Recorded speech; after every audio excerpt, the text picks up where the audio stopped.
A 16-month-old baby just took his first steps. Sounds ordinary. Except doctors weren't sure he'd survive his first week. He was dying from a disease that causes ammonia to build up in his body. But then scientists did something never done before in human history. They edited his DNA. This is CRISPR, a tool that lets scientists cut, delete, and rewrite the genetic code inside living cells. And it's not science fiction. It's already FDA approved, already saving lives. Let's start with KJ Muldoon, born in Philadelphia. KJ was diagnosed with a potentially fatal disease. His body couldn't process ammonia, a normal waste product. Without treatment, it would build up and become toxic. Doctors at the Children's Hospital of Philadelphia tried something unprecedented. They gave him the world's first personalized CRISPR gene editing therapy. Not a drug, not surgery. They went into his genetic code and fixed it. KJ spent 307 days in the hospital.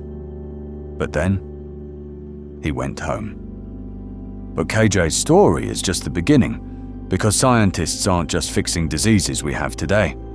They're bringing back biological tools we lost millions of years ago. Here's a question you've probably never asked. What if the cure for modern diseases was hiding in our evolutionary past? Researchers at Georgia State University just proved it might be.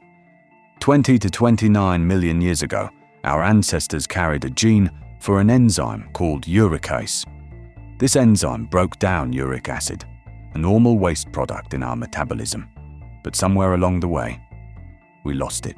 Scientists aren't entirely sure why. Some think elevated uric acid helped our ancestors convert fruit sugar into fat, useful for survival when food was scarce. But here's the problem. What helped us survive then is hurting us now. High uric acid is connected to gout, heart disease, chronic kidney disease, and fatty liver. So the Georgia State team did something remarkable. They resurrected that ancient gene. Using CRISPR-Cas9, they reconstructed the ancient uricase gene and inserted it into human liver cells. And it worked. The liver cells started producing uricase again. They broke down uric acid. And when exposed to fructose, the cells didn't convert it to fat, like normal liver cells would. They even tested it in three-dimensional liver spheroids, miniature lab-grown tissues that behave more like real organs. Same result: lower uric acid, less fat buildup. The team is now planning animal trials using the same nanoparticle technology from the COVID-19 vaccines to deliver the gene. If it works, we could have a new weapon against some of the most common diseases in the modern world by using a gene we lost 20 million years ago. Now here's where it gets even crazier, because some of the biggest CRISPR breakthroughs, they're coming from high school students. Lambert High School, suburban Atlanta, Georgia. Inside this school is a college-level biotech lab and a team of teenagers who might have just cracked one of medicine's biggest problems, Lyme disease. Nearly 500,000 Americans are affected by it every year. It causes arthritis, nerve damage, heart problems.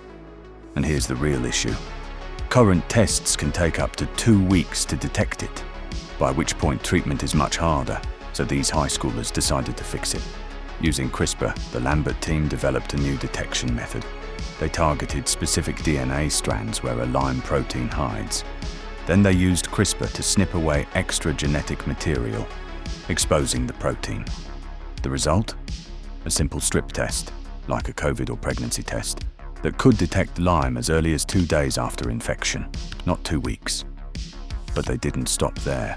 They also developed a CRISPR-based treatment, targeting the bacteria that causes Lyme. They built custom software to model how best to use CRISPR against it. Then they flew to Paris to compete at iGEM, the International Genetically Engineered Machine Competition.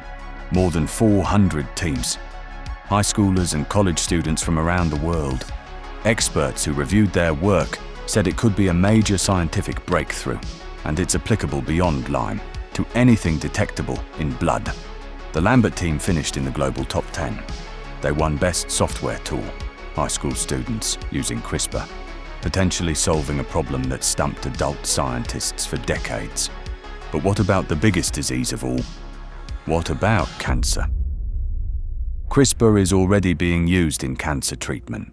Scientists can edit immune cells, training them to attack tumors more effectively.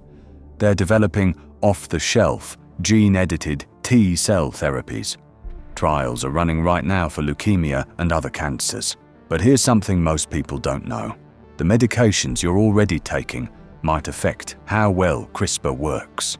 Researchers at the Max Planck Institute in Germany just tested over 2,300 FDA-approved drugs to see how they interact with CRISPR gene editing. What they found was eye-opening. Some common drugs improved CRISPR's precision. Drugs like tolterodine, used for overactive bladder, and orphanadrine, a muscle relaxant, increased the fraction of precise edits by up to 70%. But other drugs caused problems.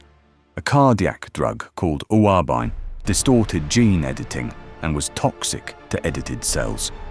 The researchers also found something unexpected. Some of these common drugs could potentially be repurposed as cancer treatments. The anti-malarial Artemether, the osteoporosis drug raloxifene. Both showed promise for targeting cancers with specific DNA repair mutations. Understanding how everyday medicines interact with gene editing will be critical as these therapies become mainstream. So where does CRISPR actually stand right now? It's not just experimental anymore. The world's first CRISPR therapy, called Casgevy, is already approved in the US, UK, and Europe. It treats sickle cell disease and beta thalassemia, serious blood disorders affecting hemoglobin.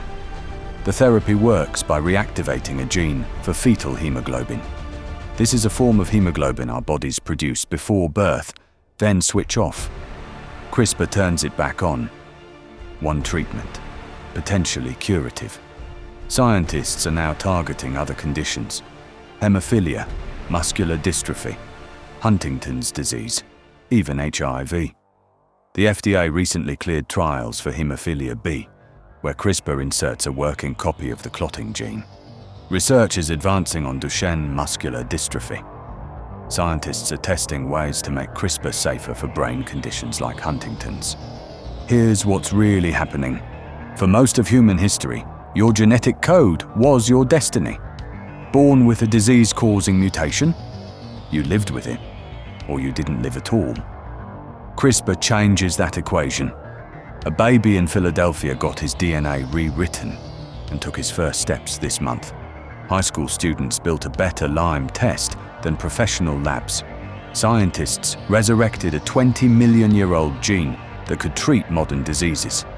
We're not just treating symptoms anymore, we're editing the code. CRISPR isn't perfect yet. There are risks, off-target effects, immune reactions, delivery challenges. But the progress in just the last few years has been staggering. If you want to stay updated on breakthroughs like this, make sure you're subscribed. Hit that notification bell and drop a comment below. Which CRISPR application surprised you the most? Thanks for watching.